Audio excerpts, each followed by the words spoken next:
I'm starting to fall in love with my wife, but I have no idea how to tell her without ruining everything. So about 4 years ago my 28M wife and partner of 8 years passed away due to complications after the birth, very rare, of our second son. I was deployed at the time, and completely devastated. After flying home I felt that nothing would make me happy again.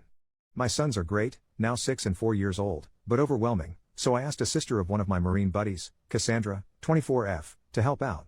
She had been friends with my wife, but not great friends, and she agreed in exchange for a place to stay. At the time, Cass was only 20 years old and in quite a bit of debt in fault of her extremely abusive ex-boyfriend, who she had finally left about 3 months earlier. During the first few weeks of her helping out with the boys, she asked to borrow money to see a doctor due to her shaking hands. She had no insurance. I happily obliged. She was an angel, doing all of the cooking and cleaning and keeping my young family together. It turned out that she had developed some sort of neurological disorder, probably brought on by repeated abuse.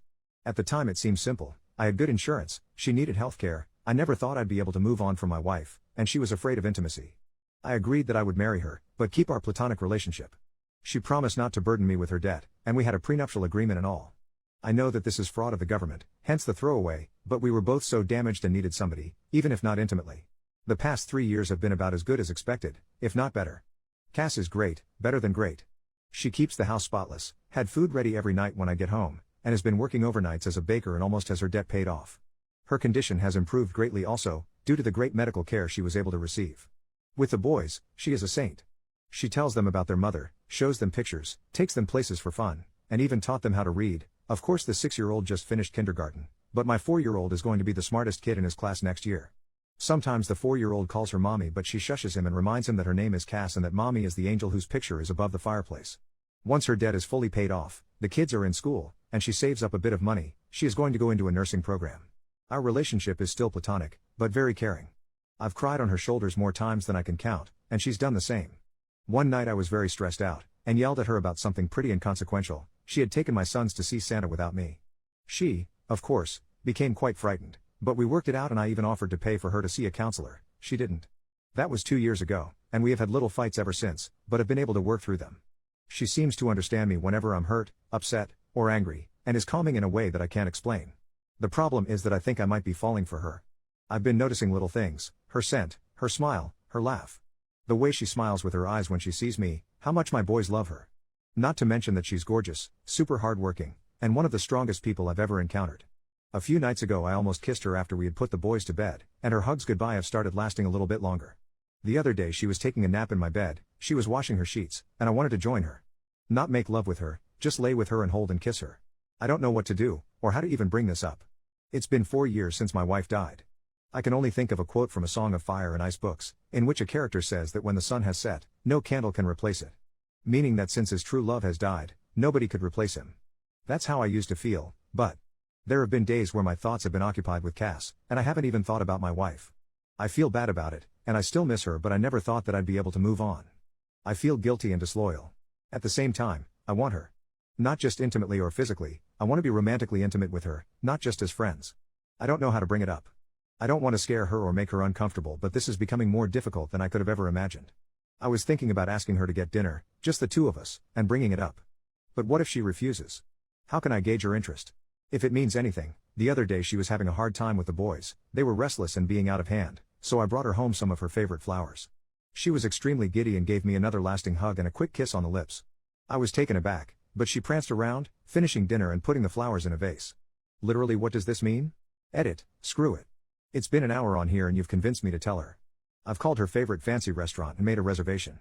Her brother agreed to babysit, and let her and or I stay at his place tonight if she isn't into it or feels uncomfortable. She paid off her debt this morning, apparently, just texted me a picture of the check, and next week is our 3-year anniversary, so that is the prelude.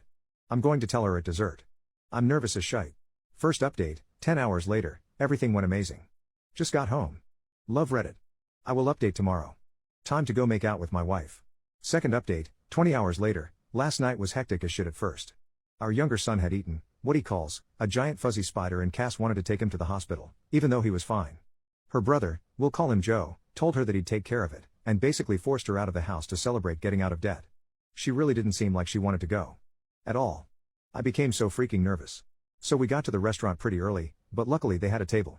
She ordered wine, which was odd, because she hasn't drank much since she broke up with her ex, but I figured it was a time to celebrate. We made small talk for a while, but it seemed forced, and I knew that I had to tell her soon. So, before the entrees even came, I said that I had something to talk to her about. She didn't smile and told me that she knew. Joe told her. And my goddamn heart almost stopped. I instantly told her that I was so sorry. I didn't want her to find out that way. I wanted to tell her myself. She shook her head, kind of frowned, and said that it was okay. She just wanted me to be happy and that I deserved it. I told her that I didn't want to stress her out or make her uncomfortable, but I just needed to tell her, and see how she felt, and that it was completely up to her. She gave me a look and said that it actually was up to me, and just to do what made me happy. She said that she was probably going to move out after her program ended, and promised to stay out of the way until then. It was then that I realized something was a bit off, and asked what the heck Joe had told her. She said that he told her I wanted to take her out to dinner to tell her that I had started developing feelings for a girl, and wanted to ask Cass if it would be okay if I asked this girl out. It was then I realized that Joe had set me up for the most climactic pickup line ever to exist. Our entrees came. I had shrimp and pesto gnocchi, and she had crab legs for you detail lovers, and I explained that, yes, I had started developing feelings for a girl, I just didn't want it to mess up what we had. She said that it wouldn't mess anything up, she still loved the boys and would take care of them in the house. I continued to then explain that I wasn't going to ask the girl on a date, though, and she asked why not. Then I dropped my smoothest line I've ever dropped. Because I'm already on a date with her. Right? Thanks Joe, because he must know about your planned movie and really wanted that line. She gave me this look that she gives my sons when they tell her things like I'm going to the mall by myself or I have a girlfriend named Sarah. Then she looked away, smiled and shook her head and asked really? I nodded and told her that I cared about her more than anybody else alive, other than my sons, that I loved our family, and that I had fallen in love with her. She then took a drink of wine, rolled her eyes, and said it's about freaking time, Alex. And I'll never forget what happened next. Maybe it was a faux pas, but I leaned across the table and kissed her. Spilling her wine. But neither of us cared and we kissed for about a minute, before she told me to get off her before her crab legs got cold. This was joking, but not. You'd have to know her. After leaving the restaurant we got ice cream and sat around and kissed some more, before heading home. Joe was sitting on our couch watching one of those VH1 dating shows with a shit-eating grin on his face, and Cass ran in, screaming at him that he ruined everything and that she was going to have to move in with Mom now. We let him believe it for about 5 seconds before bursting into laughter. He shook my hand and told me that the boys were sleeping and left. I picked Cass up and kissed her and carried her to my room where we, well, made out for like 2 hours and snuggled the shit out of each other. She isn't ready for anything else, but emphasized yet. I'll give her all the time in the world. At one point the youngest son came in because of a nightmare, and brought his dog, a golden retriever puppy, and claimed that the doggy was scared so we of course, let him in. I woke up early to make everyone breakfast, and am about to go and kiss my wife goodbye, and ask my boss for the second part of the day off so that I can spend more time with her while the boys are at school and preschool. I'm really sorry I haven't replied to everything. I was a little busy, but thank you all for the support. Second update, 2 days later, my wife and I are doing fine. But I'm still unsure how to provide proof. I've lost the receipt for the restaurant and didn't pay with a card, and won't post pictures for obvious reasons, such as years of defrauding the government. But I will deliver and find a way. I promise, as a man of my word. Haven't I always delivered so far? And to those of you who are talking about a second wedding ceremony, we just kissed for the first time 2 nights ago. Overly attached Reddit? Finally, thank you to whoever gave me gold. I spent about $25 last night buying Joe beers. But next time, please use that money for real good. Take a vet to lunch, learn CPR, I don't know. But again, many thanks to you. I promise I'll update again in the future, but don't be angry if it isn't very often. I've been a little busier than normal. Cheers. Third update, about 3 months later, apparently I can't post this as an update because of some rule. It's fine.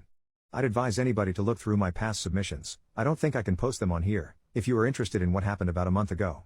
But apparently this is a different issue. Hey everybody. I hope your workday is going well. My day has been crazy.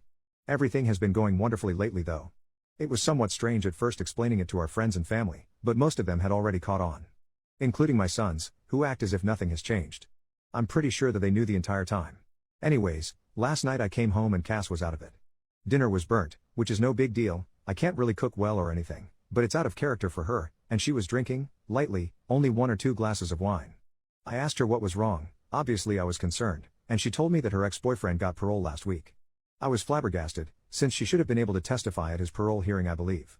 Apparently the crime that he was incarcerated for was unrelated to the abuse, which I had always assumed was the reason, but Cass had been, 1, assured it would put him away for a decade at least and, 2, had been far too afraid to testify against him or press charges. Apparently he'd been arrested for this felony, and when he was being held, he asked her to post bail, but instead she asked my first wife for help moving out and moving on. I don't know what to do. I don't think that we have any legal ways to put him back into prison. She knows that she should have gone to the police and is guilt-ridden and upset about it now. I know that she's going to be safe, because if he tries to even contact her, I'll take a legal recourse of action to make sure that he doesn't so much as touch her. I've taken off work today, but promise that even when I go back, I'll have my buddies stopping by throughout the day. But I don't know how to make her feel safe. I've contacted my lawyer about filing a restraining order, and he said it shouldn't be too hard, but she's a mess. I just don't know how to make her believe that she's. I doubt this piece of crap will come around, but I know what I'm going to do if he tries. Fourth update, about 1.5 years later. Hey Reddit. I first of all would like to apologize for not keeping you guys updated. I've honestly just been pretty occupied with life lately, and last night I had trouble sleeping. I was just browsing the internet when an article came up about Reddit and I thought, I wonder how those nice people are doing. Then I signed in and realized that a lot of you really care about how my life is going with Cass. The answer is pretty well now. Things got tough for a while when her ex was released from prison last year though. She was so afraid that he'd contact her. Until he did. I remember that night like it was 5 minutes ago. Somebody rang our doorbell and the oldest son answered. He asked for Cass. She told the boys to go upstairs and gave me a look and I knew. But she didn't look scared. The bastard apologized and begged for forgiveness and asked for a second chance. She was so brave. I wanted to unalive him but she told him no and asked him to leave. He did, and he tried to contact her a few more times before we eventually got an order of protection against him. Last I heard he moved upstate to live with his dad, or something.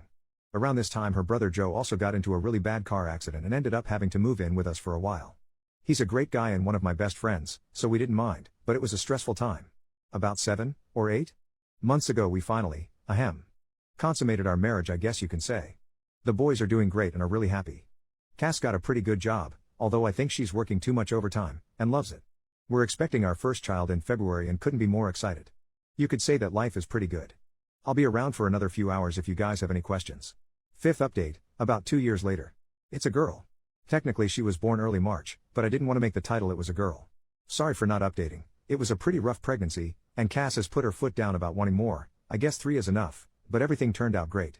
Little Therese was 21 inches and 9 pounds at birth, and as bald as I am.